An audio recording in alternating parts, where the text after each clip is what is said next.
ಇದು ಒಂದು ಸಿಲಿ ಆರ್ಗ್ಯುಮೆಂಟ್ ಇದು. ಯಾಕೆಂತ ಹೇಳಿದ್ರೆ ಯಾವುದೇ ಭಾಷೆ ಅದರ ವಯಸ್ಸನ್ನ ಕಟ್ಕೊಂಡು ಅದಕ್ಕೆ ಮಾನ್ಯತೆ ಸಿಕ್ಕುವಂಥದ್ದಲ್ಲ, ಅದಕ್ಕೆ ಸ್ಟೇಟಸ್ ಸಿಕ್ಕುವಂಥದ್ದು.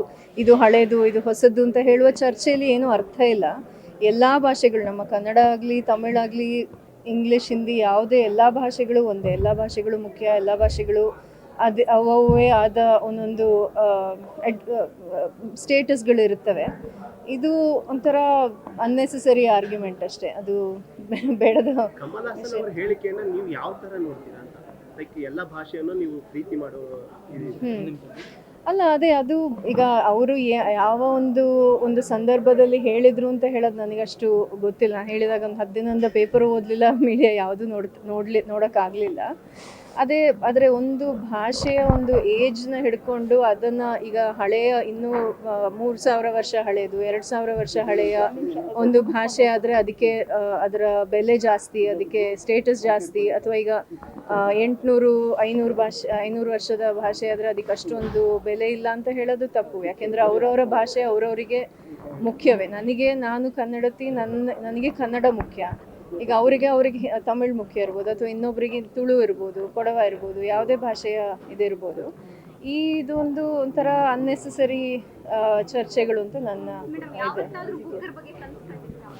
ನಾನು ಯಾವತ್ತು ಬರೆಯೋದಾಗಲಿ ಅಥವಾ ಅನುವಾದ ಮಾಡುವಾಗಲಿ ನನ್ನ ಸ್ವಂತ ಬರವಣಿಗೆಯೂ ಇದೆ. ಆದರೆ ಒಂದು ಪ್ರಶಸ್ತಿಗೆ ಈ ಪ್ರಶಸ್ತಿ ಬರಬೇಕು, ಆ ಪ್ರಶಸ್ತಿ ಬರಬೇಕು ಅಂತ ಹೇಳುವ ಒಂದು ಆಸೆ ಇಟ್ಕೊಂಡು ಯಾರೂ ಕಲೆನ ಸೃಷ್ಟಿ ಮಾಡೋದಿಲ್ಲ, ಕಲೆನ ಅಥವಾ ಸಾಹಿತ್ಯನ ಸೃಷ್ಟಿ ಮಾಡೋದಿಲ್ಲ. ಬಂದರೆ ಅಪಾರ ಸಂತೋಷ ಅಫ್ಕೋರ್ಸ್, ಆದರೆ ಅದನ್ನು ನಿರೀಕ್ಷೆ ಇಟ್ಕೊಂಡು ಯಾರೂ ಇದನ್ನು ಅನುವಾದ ಮಾಡೋದಿಲ್ಲ. ನೆಕ್ಸ್ಟ್ ನಾನು ಸಮುದ್ರತ ವೆಂಕಟರಾಮು ಅಂತ ಹೇಳಿ ಒಬ್ಬರು ಹೆಗ್ಗೋಡು ಹತ್ರ ಶೆಡ್ತಿಕೆರೆ ಅವರ ಡೆಬ್ಯೂ ನಾವೆಲ್, ಅವರ ಮೊದಲನೇ ಕಾದಂಬರಿ ಅದು. ಇದೆ ಅಂದರೆ ಇದೆ, ಇಲ್ಲ ಅಂದರೆ ಇಲ್ಲ ಅಂತ. ಅದು ನೆಕ್ಸ್ಟ್ ಮಾಡಬೇಕು. ಸ್ವಲ್ಪ ಸಮಯ ಅಷ್ಟೇ.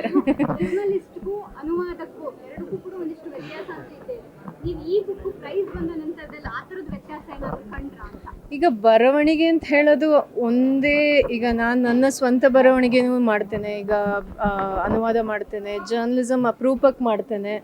ಅದರಲ್ಲಿ ಬರವಣಿಗೆ ಅಂತ ಹೇಳೋದು ಎಲ್ಲ ಒಂದೊಂದು ಬೇರೆ ಬೇರೆ ಒಂದು ಜಾನ್ರ ಇರ್ಬೋದು, ಆದರೆ ಎಲ್ಲನೂ ಬರವಣಿಗೆ. ಈಗ ಪತ್ರಕರ್ತರು ಮಾಡೋದು ಬರವಣಿಗೆ. ನೀವು ಒಂದು ಕಥೆಗಳನ್ನ ಹೇಳೋದು, ಆ ಕಥೆಗಳನ್ನ ಯಾವ ರೀತಿ ಹೇಳ್ತೀರಾ, ಈಗ ಫಿಕ್ಷನ್ ಆಗಿ ಹೇಳ್ತೀರಾ, ಸಣ್ಣ ಕಥೆ ಹೇಳ್ತೀರಾ, ಎಸ್ಸೇಸೋ ಅಥವಾ ನ್ಯೂಸ್ ರಿಪೋರ್ಟ್ಲಿ ಹೇಳ್ತಿರೋ, ಅದು ಅವರವರ ಒಂದು ಇಂಟ್ರೆಸ್ಟ್ ಮೇಲೆ, ಇದರಲ್ಲಿ ಸ್ಕಿಲ್ ಮೇಲೆ ಹೋಗುತ್ತಷ್ಟೇ. ಬಟ್ ಸ್ಟೋರಿ ಟೆಲ್ಲಿಂಗ್ ಎಲ್ಲರೂ ನೀವು ಈಗ ಮಾಡ್ತಾ ಇರೋದು ಸ್ಟೋರಿ ಟೆಲ್ಲಿಂಗೇ.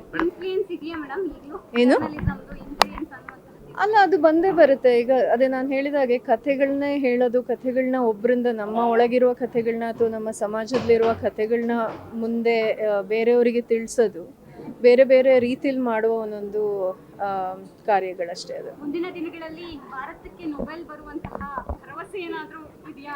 ಯಾರಿಗೆ? ಅಲ್ಲ, ಆದರೆ ಈಗ ನೊಬೆಲ್ ಪ್ರಶಸ್ತಿ ಅಂತ ಬರೋದು ತುಂಬ ಬೇರೆ ರೀತಿಯ ಒಂದು, ಅದರ ಎಲಿಜಿಬಿಲಿಟಿ ಕ್ರೈಟೀರಿಯಾ ಅದು ತುಂಬ ಬೇರೆ ಒಂದು ಫೀಲ್ಡ್ ಅದು. ಬಂದರೆ ಅಫ್ಕೋರ್ಸ್ ಸಂತೋಷ, ಯಾರು ಬೇಡ ಅಂತ ಹೇಳ್ತಾರೆ. ಆದರೆ ಅದೇ ಮತ್ತೆ ಪುನಃ ನಾವು ಯಾವುದೇ ಕೃತಿಯನ್ನು ಬರೆಯುವಾಗಲೂ ಅಥವಾ ಯಾವುದೇ ಕಲೆ ರಚನೆ ಮಾಡೋಗ್ಲೂ ಬುಕ್ಕರ್ ಬರುತ್ತೆ, ನೊಬೆಲ್ ಪ್ರೈಸ್ ಬರುತ್ತೆ, ಆ ಥರ ಅಂತ ಹೇಳ್ಕೊಂಡು ಯಾವತ್ತೂ ಮಾಡೋದಿಲ್ಲ ಅಲ್ಲ. ಇನ್ನೊಂದು ಮೇಡಮ್, ನೀವು ಇವಾಗ ವೇದಿಕೆ ಮೇಲೆ ಹೇಳಿದ್ರಿ ಟ್ರಾನ್ಸ್ಲೇಟ್ ಬಗ್ಗೆ ಹೆಚ್ಚು ಒತ್ತು ಕೊಡಬೇಕು, ಇಂಗ್ಲಿಷ್ ಅನುವಾದಕ್ಕೆ ಸರ್ಕಾರದಿಂದಲೂ ಅನುದಾನ ಸಿಗಬೇಕು ಅಂತ. ಇವಾಗಷ್ಟೇ CM ಅವರು ಅನುದಾನ ಕೊಡ್ತೀವಿ, ಹೆಚ್ಚು ಒತ್ತು ಕೊಡ್ತೀವಿ ಅಂತ ಹೇಳಿದ್ದಾರೆ. ಅಲ್ಲ, ಈಗ ಅನುವಾದ ಅಂತ ಹೇಳುವ ಫೀಲ್ಡ್ ನಮ್ಮ ಭಾರತದಲ್ಲಿ ಇವರು 2022 ಅಥವಾ 3ರಲ್ಲಿ ಗೀತಾಂಜಲಿ ಶ್ರೀ ಡೇಸಿ ರಾಕ್ವೆಲ್ಗೆ ಬಂದ ನಂತರ ಸುಮಾರು ಆಸಕ್ತಿ ಶುರುವಾಗಿದೆ. ಹಲವು ಭಾಷೆಗಳಿಂದ ಆಗುತ್ತೆ. ಬಹುಶಃ ನಮ್ಮ ಕನ್ನಡದಲ್ಲಿ ತಮಿಳ್ ಮಲಯಾಳಂ ಅಥವಾ ಹಿಂದಿ, ಬೆಂಗಾಲಿ ಅದರಿಂದ ಆಗುವಷ್ಟು ಕೃತಿಗಳು ಕನ್ನಡದಿಂದ ಇಂಗ್ಲೀಷಿಗೆ ಆಗೋದಿಲ್ಲ. ಬಹುಶಃ ಇದರಿಂದ ಒಂದು ಸ್ವಲ್ಪ ಜಾಸ್ತಿ ಅನುವಾದ ಮಾಡುವವರಾದರೆ ಇನ್ನೂ ಬುಕ್ಕರ್ಗಳು ಬರ್ಬೋದು, ಇನ್ನೂ ನೊಬೆಲ್ ಪ್ರೈಸೇ ಬರ್ಬೋದು. ಹೌದು. ತುಂಬ ಖುಷಿ ಆಗುತ್ತೆ, ಯಾಕೆಂದರೆ ಸಣ್ಣ ಕಥೆಗಳನ್ನ ಸಾಮಾನ್ಯ ಸ್ವಲ್ಪ ಒಂದು ದರ್ಜೆ ಸ್ವಲ್ಪ ಕಡಿಮೆ ಅಂತ ಹೇಳಿ ಒಂದು ಪರಿಗಣಿಸುವ, ಅದು ಯಾಕೆ ಅಂತ ಗೊತ್ತಿಲ್ಲ. ಈಗ ಕಾದಂಬರಿಗೆ ಹೋಲಿಸಿದ್ರೆ ಸಣ್ಣ ಕಥೆಗಳು ಕಮ್ಮಿ ಅಂತ ಹೇಳಿ ಒಂದು ಜನ ಅಂದ್ಕೊಳ್ತಾರೆ. ಆದರೂ ಕಥೆ ಅದು ಸಣ್ಣದಿರ್ಬೋದು, ದೊಡ್ಡದಿರ್ಬೋದು, ಇದಿರ್ಬೋದು. ಹಾಗೆ ಇದು ಹೌದು. ಇನ್ಫ್ಯಾಕ್ಟ್ ಸಣ್ಣ ಕಥೆಗಳು ಬರೆಯೋದು ಇನ್ನೂ ಕಷ್ಟ.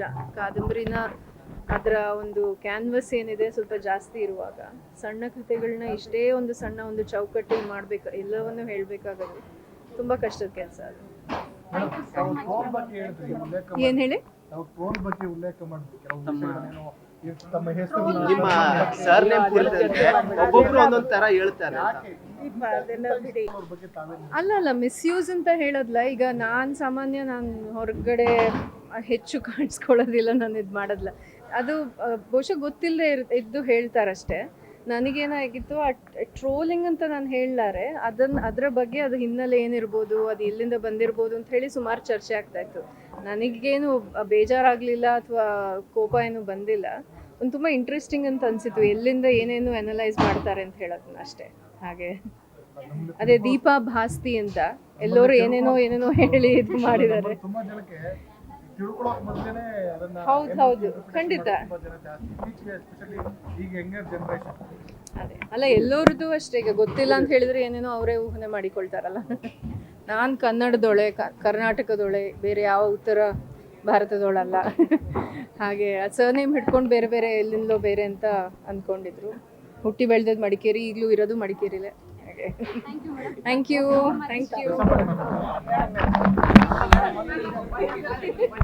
ರೀತಿಯ ಸುರಿಮಳೆ ಹೀಗೆ ಬರುತ್ತೆ ಅಂತ ನಿರೀಕ್ಷಿಸೋದಿಲ್ಲ ಯಾರು. ಹಾಗೆ